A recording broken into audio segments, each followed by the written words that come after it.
અને કેટલા હેરાન થઈએ છીએ તો પછી આ શું કરવાનું અમારે આના છોકરાની નિશાળ બગડે એક બાજુ 3 દિવસથી મારા છોકરાનું ટ્યુશન નિશાળ બધું બગડે છે અને આ તો છોકરું રોવા શકે નહીં. તમે આધાર કાર્ડ નો નંબર લીક કરાવવા હા આધાર કાર્ડ નો નંબર સાહેબ કહે છે તમે અત્યારે જઈને અપડેટ કરી આવો.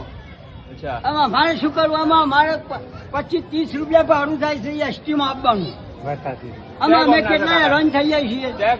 પાસના ખોવા જે ગામ તાલુકામાં 3 દિવસથી સાહેબ હું ઠોકવાઈઓ કરું છું આ છોકરાને લઈ. આ ભાઈ યલથી આવી છે. આ છોકરું